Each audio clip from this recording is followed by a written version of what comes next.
The GAA season is back up and running, and with the condensed season, matches are going to come thick and fast, and recovery is going to play a huge part in keeping you on the pitch.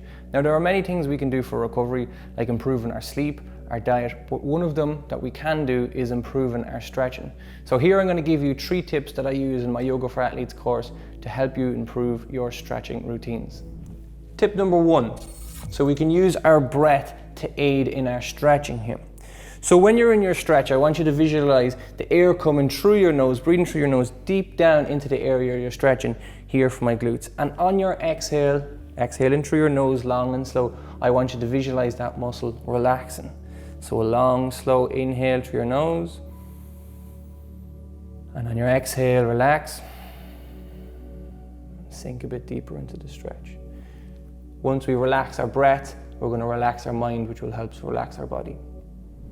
Tip number 2 is PNS stretching, or proprioceptive neuromuscular facilitation, which is a contract and release method of stretching. I've personally found this to be a really beneficial way of stretching. So what you do in this hip flexor stretch would be to contract your hip flexors here, would be to pull this right knee forward along the ground to create tension along the front of your hip here. So on your inhale for 5 seconds, you would contract, pulling that knee forward along the mat. And on your exhale, you'd sink a little bit deeper into the stretch, keeping those hips tucked up. Now you can repeat this anywhere from 3 to 5 times.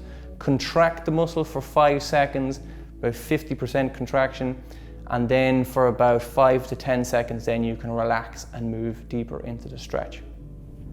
And finally, tip number 3 is the amount of time you hold your stretch for. If you're stuck for time, I recommend maybe 30 seconds, but ideally anywhere between 60 and 90 seconds. If you have an imbalance between left or right, one hamstring is tighter than the other or one quad is tighter than the other, spend more time on the tight side.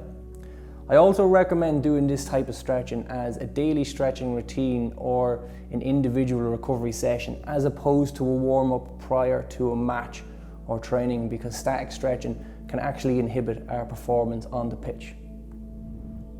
For more tips like this, check out my Instagram and my Twitter @Níall Kane 3, and keep an eye out for my upcoming Yoga for Athletes course.